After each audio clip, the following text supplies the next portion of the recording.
जय हिंद साथियों, फिर से एक नए वीडियो में आपका स्वागत है। तो 2025 में कक्षा 10 वालों के लिए यही पेपर आने वाला है आपके बोर्ड परीक्षा में। तो देखिए बोर्ड परीक्षा का पेपर की जो कि यही प्रश्न आने वाले हैं जो कि आपके बोर्ड परीक्षा में कि बहुविकल्पी प्रश्न जो कि 20 नंबर का आपके पेपर में आता है। तो पहले हम बहुविकल्पी प्रश्न को देखते हैं आंसर के साथ, तो नहीं करना है। तो चलिए फिलहाल हम प्रश्न को स्टार्ट करते हैं। देखिए पहला प्रश्न है कि पंडित प्रताप नारायण मिश्र लेखक हैं, तो किस युग के? द्विवेदी युग के हैं कि भारतेंदु युग के हैं कि शुक्ल युग के कि शुक्लोत्तर युग के? इस प्रकार आपके एग्जाम में 4 ऑप्शन दिया रहा होगा, तो आप आंसर लगा देंगे कि पंडित प्रताप नारायण मिश्र जो कि भारतेंदु युग के लेखक हैं। गुनाहों का देवता रचना की विधा है किसकी? कहानी, उपन्यास, नाटक, एकांकी। तो आपका सही उत्तर हो जाएगा उपन्यास गुनाहों का देवता के रचना की विधा है। तीसरा प्रश्न है प्यारे साथियों कि हंस पत्रिका के संपादक थे, तो हंस पत्रिका के संपादक मुंशी प्रेमचंद जी हैं। अगला प्रश्न है प्रश्न नंबर 4, कलम का सिपाही की विधा है, तो कलम का सिपाही की विधा जो कि जीवनी है तुम्हारा, इसका सही उत्तर हो जाएगा जीवनी। और इस प्रश्न का अंक आपके सामने निर्धारित किया रहा होगा हर एक प्रश्न का अंक, तो जो कि 1 नंबर का बहुविकल्पी प्रश्न आता है। तो 20 नंबर, टोटल 20 नंबर प्रश्न होते हैं बहुविकल्पी। पांचवा प्रश्न है कि लहरों के राजहंस के लेखक कौन हैं, तो लहरों के राजहंस के लेखक मोहन राकेश हैं। छठवां प्रश्न है कि आचार्य रामचंद्र शुक्ल एक हैं, क्या हैं? कवि हैं, उपन्यासकार हैं, नाटककार हैं या आलोचक हैं? तो आचार्य रामचंद्र शुक्ल एक क्या हैं? आलोचक हैं। अब सातवां प्रश्न है कि आकाशदीप के लेखक कौन हैं, तो आकाशदीप के लेखक तुम्हारे हो जाएंगे जयशंकर प्रसाद जी हैं। आठवां प्रश्न है कि मैला आंचल के रचनाकार कौन हैं, तो मैला आंचल के रचनाकार फणीश्वर नाथ रेणु जी हैं। नौवां प्रश्न है कि केशव दास काव्यधारा के कवि हैं, तो जो कि किस काव्यधारा के कवि हैं? रीतिबद्ध के काव्यधारा के कवि हैं। 10वां प्रश्न है कि रामचंद्रिका रचना है, तो रामचंद्रिका तुम्हारे केशव दास की रचना है। 11वां प्रश्न है कि करुण रस का स्थायी भाव क्या है, तो करुण रस का स्थायी भाव जो कि तुम्हारा शोक हो जाएगा। अब 12वां प्रश्न की सोहत ओढ़े पितु पटु श्याम सलोने गात मनो नीलमणि शैल पर आतप प्रयोग प्रकाश, उपयुक्त पंक्तियों में कौन सा अलंकार है? तो जो कि यह उदाहरण उत्प्रेक्षा अलंकार का है, तो आपका उत्प्रेक्षा अलंकार सही हो जाएगा। अगला प्रश्न है कि रोला छंद में कितने चरण होते हैं, तो रोला छंद में जो कि 4 चरण होते हैं। अधिग्रहण शब्द में प्रयुक्त उपसर्ग है, तो अधि जो कि इसका सही उत्तर हो जाएगा। प्रत्यय के कितने भेद होते हैं, तो प्रत्यय के 2 भेद होते हैं। 16वां प्रश्न है तिरंगा में कौन सा समास है, तो तिरंगा में तुम्हारा द्विगु समास है। 17 नंबर प्रश्न है कि प्रत्येक शब्द में कौन सी संधि है, यानी कि प्रत्येक शब्द में कौन सी संधि है, तो प्रत्येक शब्द में जो कि संधि तुम्हारा यड़ संधि हो जाएगा। 18 नंबर प्रश्न है खीर का तत्सम रूप क्या है, तो खीर का तत्सम रूप तुम्हारा क्षीर हो जाएगा। नद्य शब्द का वचन और विभक्ति है, तो जो कि चतुर्थी विभक्ति एक वचन, नद्य शब्द का विभक्ति चतुर्थी एक वचन है। 20 नंबर वहाँ बहुविकल्पी प्रश्न जो कि 20 नंबर यहाँ से आपका तैयार हो जाता है, जो कि हसिष्यथ धातु का वचन एवं पुरुष है, तो जो कि द्विवचन मध्यम पुरुष इसका सही उत्तर हो जाता है। अब हम चलते हैं खंड ब की तरफ। खंड अ में तुम्हारा 20 नंबर हो गया। अब हम खंड ब की तरफ चलते हैं प्यारे साथियों। खंड ब की तरफ आए प्यारे साथियों, यहाँ पर है कि 21 नंबर प्रश्न आ जाते हैं वर्णात्मक प्रश्न। खंड ब वर्णात्मक पर निम्नलिखित गद्यांश पर आधारित 3 प्रश्नों के उत्तर दीजिए। तो मित्रता के लिए यह आवश्यक नहीं है कि 2 मित्र एक ही प्रकार का कार्य करते हैं, वो एक ही रुचि के हों। तो ये जो कि तुम्हारा 6 नंबर का आता है गद्यांश पर आधारित प्रश्न प्यारे साथियों, 6 नंबर का पूछा जाता है। तो पर देखिए कि इसमें 3 प्रश्न पूछे जाते हैं, पहला, दूसरा, तीसरा। तो पहला प्रश्न पूछा जाता है कि प्रस्तुत अवतरण का संदर्भ लिखिए। तो संदर्भ कैसे लिखा जाता है, वीडियो की प्लेलिस्ट में ऐड है, वहाँ देख लीजिए कि संदर्भ सही तरीके से लिखा जाता है। डिस्क्रिप्शन में लिंक भी है, संदर्भ से लिखा जाता है, वहाँ पर देख लीजिए। दूसरा प्रश्न है कि रेखांकित अंशों की व्याख्या कीजिए। तो रेखांकित अंशों की व्याख्या यानी कि ये जो तुम्हारा रेखांकित है यहाँ तक आपको इसका व्याख्या करना है। और राम और लक्ष्मण के स्वभाव में क्या अंतर है, तो आप इस प्रश्न को पढ़ेंगे जब, तो इसी में समझ में आएगा कि राम और लक्ष्मण के स्वभाव में क्या अंतर है। ये जो कि तुम्हारा मित्रता पाठ से लिया गया है, जिसके लेखक आचार्य रामचंद्र शुक्ल जी हैं। तो अब अगला प्रश्न आ जाता है, अथवा में क्या दिया है तुम्हारा। अथवा में दिया है कि अहिंसा का दूसरा नाम रूप त्याग है। तो यहाँ से आपका इसका व्याख्या आ जाता है, तेन व्यक्तिनेन भुजथा, इसी के द्वारा हम व्यक्ति के बीच विरोध। तो ये जो कि तुम्हारा भारतीय संस्कृत पाठ से लिया गया है, जिसके लेखक डॉक्टर राजेंद्र प्रसाद जी हैं। इसमें भी 3 प्रश्न पूछा रहा होगा कि प्रस्तुत गद्यांश का शीर्षक लिखिए, रेखांकित अंशों की व्याख्या कीजिए, हमारी नैतिक सिद्धांतों में किस चीज़ को प्रमुख स्थान दिया गया है। तो फिलहाल देखिए, अथवा प्रश्न में चाहे आप ए प्रश्न लिखें चाहे ए प्रश्न लिखें, आपको सिर्फ एक प्रश्न लिखना है, जो कि ये पूरा इन दोनों में से एक प्रश्न लिखना है, जो कि आप 6 नंबर का सॉल्व कर लेंगे। 6 नंबर यानी कि आप पा जाएंगे। तो अब चलते हैं अगले प्रश्न की तरफ। हम 22वां नंबर प्रश्न कर रहा है कि दिए गए पद्यांश पर आधारित 3 प्रश्नों के उत्तर दीजिए। अतुलनीय जिसके प्रताप का साक्षी है, प्रत्यक्ष दिवाकर घूम घूम कर देख चुके हैं जिनका वैभव, ए नभ के अंत तारागण अगणित बार सुन चुका है, नभ जिनका विजय घोष रण गर्जन। तो ये जो कि तुम्हारा राम नरेश त्रिपाठी पाठ, यानी कि राम नरेश त्रिपाठी इसके लेखक हैं, जो कि ये पद्यांश का है। तो राम नरेश त्रिपाठी क्या है, तुम्हारे कवि हैं, और स्वदेश प्रेम पाठ से यह प्रश्न जो कि है, यानी कि पद्यांश पर आधारित प्रश्न। अब इसमें भी 3 प्रश्न आपके पूछे जाते हैं। यहाँ पर देखिए, इसमें भी 3 प्रश्न पूछे जाते हैं कि उपयुक्त पद्यांश का संदर्भ लिखिए, रेखांकित अंशों की व्याख्या कीजिए, उपयुक्त पंक्ति में कौन सा रस है। तो ये प्रश्न जरूर पढ़ लीजिए। सभी प्रश्न जितने बता रहे हैं वे सभी इंपॉर्टेंट हैं, यही आपके बोर्ड एग्जाम में पूछा जाने वाला है 24 फरवरी 2025। अथवा में उधव मोहि ब्रज बिसरत नाही, जो कि ये VIMP, इन दोनों में से एक प्रश्न जरूर आपके एग्जाम में देखने को मिलेगा। भी वेरी इंपॉर्टेंट यह प्रश्न है कि उधव मोहि ब्रज बिसरत नाही, यह जो कि पद पाठ से लिया गया है, पद पाठ से है, जिसके कवि तुम्हारे सूरदास जी हैं।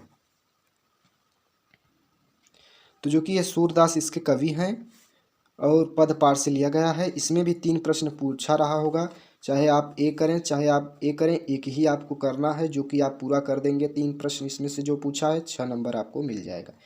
उपयुक्त पद्यांश का संदर्भ लिखिए, 2 नंबर इसमें मिलेगा। रेखांकित अंशों की व्याख्या कीजिए, 2 नंबर इसमें मिलेगा, 2 नंबर इसमें। उपयुक्त पंक्तियों में किस समय का वर्णन है।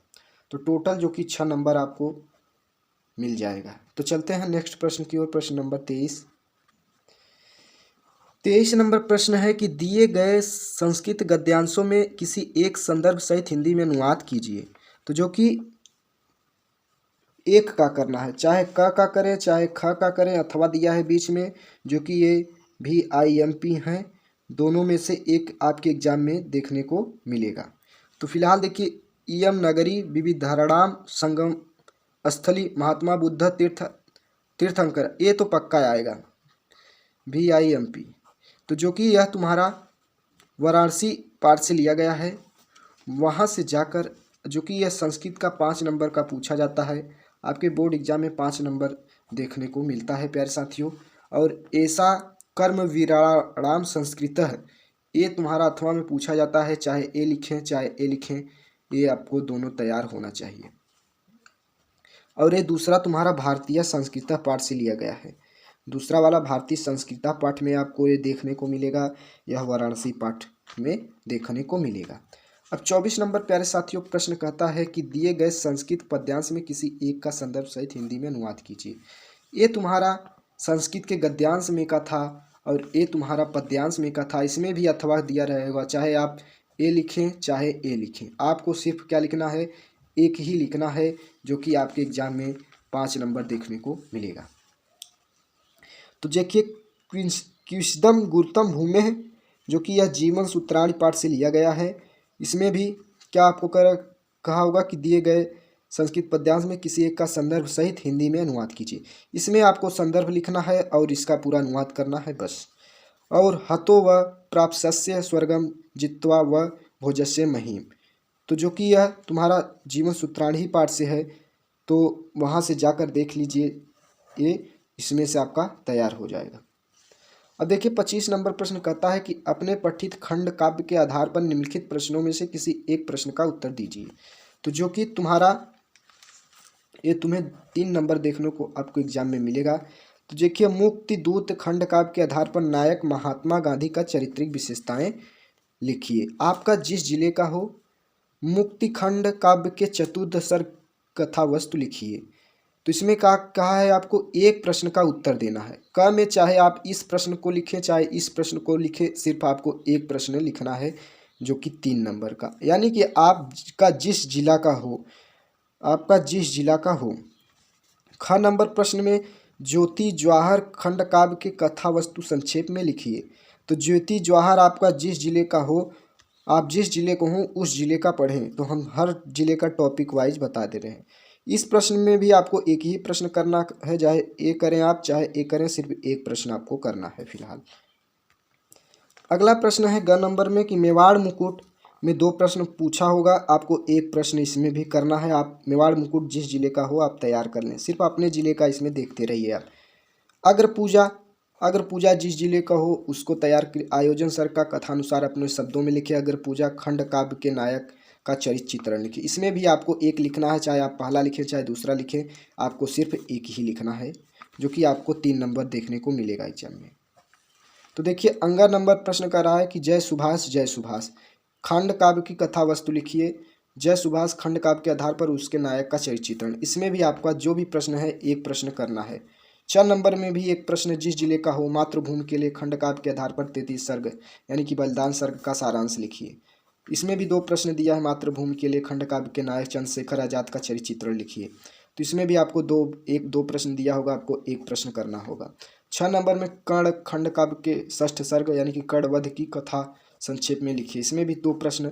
आप कर्ण का जिस जिले का हो, कर्ण वाला, तो उससे आप वहाँ से जाकर तैयार कर लीजिए कर्ण का। ज नंबर पर कर्मवीर भारत खंड काव्य की कथा वस्तु पर प्रकाश डालिए। कर्मवीर भारत खंड काव्य के 2 सर्ग की कथा संक्षेप में लिखिए। झ नंबर प्रश्न तुमुल का जिस जिले का हो यहाँ पर पढ़ लीजिए। दूसरे में इस सभी में आपको सिर्फ एक प्रश्न करना होगा। जो भी नंबरिंग वाइज आप जिस जिले को हो उस जिले का तैयार कर लीजिए और उसमें से आपको एक प्रश्न लिखना होगा 3 नंबर। 26 का क नंबर प्रश्न दिए गए लेखकों में से किसी एक का जीवन परिचय देते हुए उनकी प्रमुख रचना का उल्लेख कीजिए। तो किसी एक का जीवन परिचय देते हुए उनकी एक प्रमुख रचना, यहाँ पर एक ही रचना लिखने के लिए कहा है, जो कि 5 नंबर का आपके एग्जाम में देखने को मिलेगा। पहला है कि आचार्य रामचंद्र शुक्ल, दूसरा है डॉक्टर राजेंद्र प्रसाद, तीसरा है जयशंकर प्रसाद। आपको इसमें से एक जीवन परिचय लिखना होगा। आपको एक जीवन परिचय लिखना होगा, आपका 5 नंबर मिल जाएगा। और आपको रचना भी लिखना होगा, जो कि जीवन परिचय आपको 3 नंबर का, रचना 2 नंबर का, टोटल 5 नंबर का पूछा जाता है। रचना नहीं लिखे होंगे तो 2 नंबर आपका काट लिया जाएगा। अब अगला है कि ख, इसमें से लेखकों, अब इसमें से दिए गए कवियों में से किसी एक का जीवन परिचय देते हुए उनके परिचय का एक प्रमुख रचना उल्लेख कीजिए। गोस्वामी तुलसीदास, सुमित्रा नंदन पंत, महाकवि सूरदास। जो कि आपके बोर्ड एग्जाम में ये सब जीवन परिचय एक देखने को मिलेगा। सिर्फ यही आपको 6 जीवन परिचय तैयार कर लेना है बस। तो जो कि ये भी 5 नंबर का प्रश्न पूछा जाता है, तो आप पढ़ लीजिए इनका जीवन परिचय। नहीं आपको जीवन परिचय याद है तो प्लेलिस्ट बनी है, वहाँ से इन 6 जीवन परिचय हमने ऐड किया है, वहाँ से जाकर देख सकते हैं। तो चलते हैं नेक्स्ट प्रश्न क्या पूछा है प्यारे साथियों। 27 नंबर प्रश्न। 27 नंबर प्रश्न है कि अपनी पाठ्य पुस्तक में से कंठस्थ कोई एक श्लोक लिखिए जो इस प्रश्न पत्र में ना आया हो। 2 नंबर का आपका श्लोक आता है, वहां से जाकर तैयार कर लीजिए। मोस्ट इंपॉर्टेंट 2 नंबर कभी छोड़कर मत आइएगा, सिर्फ 2 लाइन का श्लोक लिखना होता है बस। निम्नलिखित में से किन्हीं 2 प्रश्नों के उत्तर संस्कृत में दीजिए। 28 नंबर प्रश्न आपके संस्कृत में उत्तर देने के आएगा था, ये जो कि चारों तैयार कर लीजिए। इसमें से एक दो जरूर फंस जाएगा। पुरराजा का आसीत वीर बीरह केन पूज्यते कुत्र मरणम मंगलम भवति चंद्रशेखर कहा आसीत। तो इस 4 प्रश्न को तैयार कर लीजिए। इस 4 प्रश्न में आपको 2 ही प्रश्न लिखना होता है, जो कि आपका 4 नंबर का होता है। अब 29 नंबर प्रश्न लास्ट प्रश्न है कि निम्नलिखित में से किसी एक विषय पर निबंध लिखिए। तो निबंध लिखने के लिए भारत में आतंकवाद कारण और निवारण, जो कि जनसंख्या वृद्धि के कारण लाभ एवं हानि, बेरोजगारी की समस्या, विज्ञान के चमत्कार, मेरे प्रिय कवि। तो जो कि आपको इसमें से ज़्यादातर क्या पढ़ना है, अगर 5 नहीं पढ़ना चाहते हैं तो ए पढ़ लीजिए, ए पढ़ लीजिए और ए पढ़ लीजिए, जो कि इतना आपको आप 3 भी पढ़ लेते हैं तो भी आपके एग्जाम में देखने को मिलेगा। निबंध, जो कि निबंध आपका 9 नंबर का आता है, आपको एग्जाम में 9 नंबर को देखने को मिलता है निबंध। तो इस प्रकार का आपका पेपर हो गया ख़त्म प्यारे साथियों। और हाँ, एक टॉपिक छूट रहा है कि यदि आपको क्या लिखने पत्र लिखने के लिए आता है तो आप एक बैंक प्रबंधक पर पत्र इम्पॉर्टेंट है, याद कर लीजिए। और एक शुल्क मुक्त के लिए, और एक स्वास्थ्य चिकित्सा यानी कि सफाई हेतु, एक सफाई हेतु यानी कि आपके गांव में कचरा है तो स्वास्थ्य चिकित्सा को एक पत्र लिखने के लिए आता है। और एक आप कहाँ जा रहे हैं, आप अपने दोस्त को इनवाइट कर रहे हैं, आप अपने दोस्त को क्या किसी बर्थडे पार्टी में इनवाइट कर रहे हैं, उसे इनविटेशन किस प्रकार देंगे उस पर आप तैयार कर लीजिए। तो जो कि आपका पेपर इतना हो गया ख़त्म, आप इतना पेपर तैयार कर लेते हैं तो आपका 70 नंबर पक्का है प्यारे साथियों। वीडियो पसंद आया हो तो आप अपने दोस्तों के साथ शेयर करें, और आपको अच्छा भी लगा हो तो लाइक करें। धन्यवाद। और चैनल पर नए हो तो ऑल नोटिफिकेशन पर हमारे चैनल को सब्सक्राइब करें। तो मिलते हैं नेक्स्ट वीडियो में। टाटा बाय बाय साथियों।